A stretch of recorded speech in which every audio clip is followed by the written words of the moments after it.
ya entrando en terrenos de historia de la educación, siempre se ha cuestionado qué diferencias hay entre educación y pedagogía. ¿Usted qué connotación le daría a cada una? Yo creo que no hay una diferencia diametral. Yo creo que el educador es uno y el pedagogo justamente era el que llevaba en la Grecia clásica al niño a la escuela, el que lo conducía. Entonces, el que conduce al alumno a la enseñanza. Entonces, si bien el pedagogo no es el maestro de historia, ni de geografía, ni de literatura, ni de matemáticas, sí tendría que ser el que facilitara el aprendizaje, el que creara los términos más adecuados para facilitar el aprendizaje, pero real aprendizaje, no una técnica que pues a lo mejor en teoría es muy interesante, pero que no le está dejando al niño nada, ni le está creando los mecanismos para que cree su propia historia, su propio conocimiento, ¿no? Entonces creo que eso es lo más grave de todo esto, y creo que las diferencias no deberían de existir. Creo que al contrario, deberían ser profesiones complementarias 100%, porque el maestro y el pedagogo pues tendrían el mismo objetivo, es crear el conocimiento en el alma de los jóvenes o de los niños, y creo que desafortunadamente no está pasando así. Entonces las diferencias pues se quedan una en la teoría y otra en la práctica, ¿no? Es decir, el pedagogo a lo mejor crea programas y el maestro los aplica, pero creo que la mancuerna no está funcionando hoy por hoy en este país. ¿En este país usted cree que no esté funcionando las acciones tanto pedagógicas como educativas Pues no, juntas? Por lo que yo reitero una vez más, los programas están diseñados no sé para qué país y en qué universos y qué circunstancias, ¿no?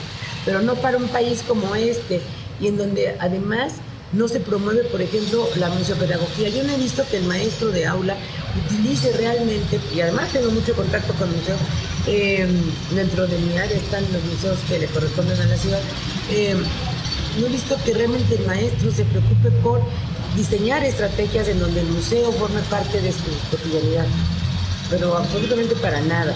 Nosotros somos los que tenemos que estarles creando atractivos para los niños, pero evidentemente como no hay un contexto creado por la Pedagogía Nacional para que esto sea un todo, entonces, ¿qué sucede? Pues nosotros creamos nuestros proyectos educativos para nuestro propio museo.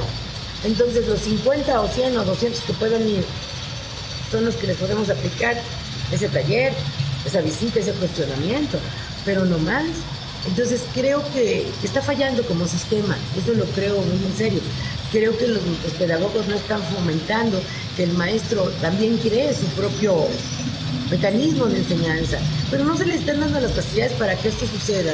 No sucede, de hecho, y pues el alumno sale en blanco en todos sentidos. Insisto, ya lo había dicho, lo reitero, no hay un interés por aprender, no hay un interés por mejorar, no hay un interés por crecer, no hay un interés por leer, no hay un interés por transformarse, que a eso nos debería de llevar siempre la educación a través de los proyectos pedagógicos que se vayan conformando, ¿no?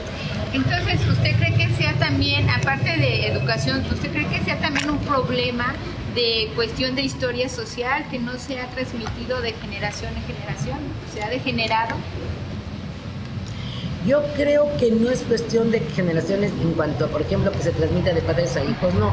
Yo creo que ha sido un problema más grave, que la propia escuela ya no ha creado ni siquiera padres responsables, porque yo siento que hace unos aproximadamente, que serán 35 años, que se empezaron a transformar los programas educativos en tiempos de César Echeverría como presidente de la República. A partir de ese momento en que comienza la transformación educativa a nivel primaria y se crean nuevos programas de estudio, se comienza a crear, insisto, una generación que en muchos casos ahora ya están dando clases y por supuesto son padres.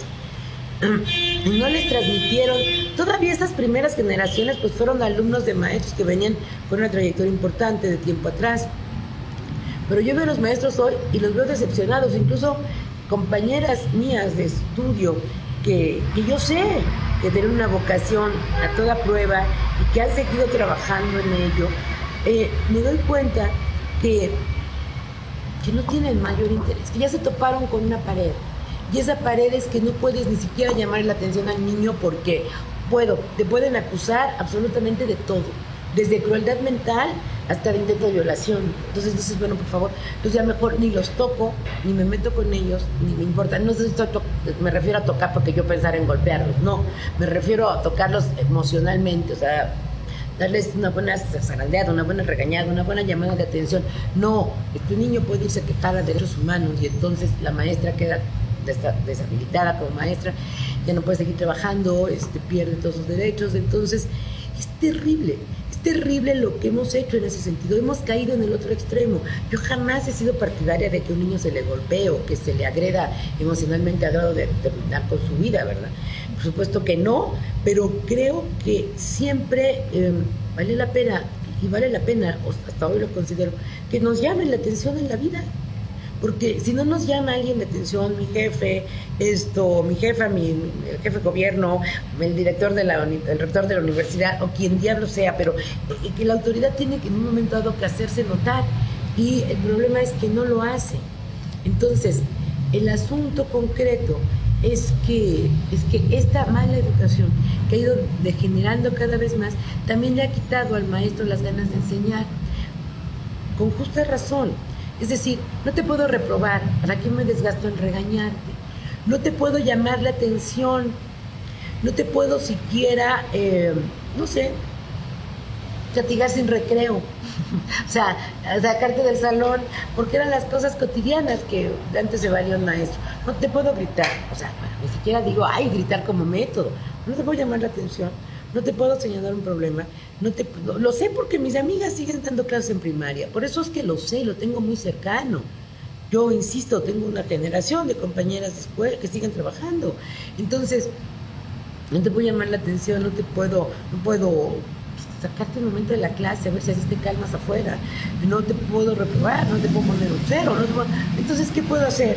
Si tienes una verdadera vocación, te frustras y seguir tu vida. Yo no estoy diciendo tampoco, que quede claro, que la educación solo sea a base de represión, de ninguna manera, pero el alumno tenía un freno, o sea, había cosas que sabía que no podía hacer y que sabía que tenía que respetar unas reglas establecidas previamente, porque eso te facilitaba el ambiente para la enseñanza, te facilitaba el ambiente para poder trabajar, para poder enseñar. Hoy día, bueno, hasta si los maestros tienen faltas de ortografía, pues ¿qué importa? No se va a dar cuenta el alumno tampoco y los papás menos. Entonces, no puede ser, porque yo he visto casos de esos, en donde los maestros tienen faltas de ortografía, por decirlo menos, y pues ni que le importa.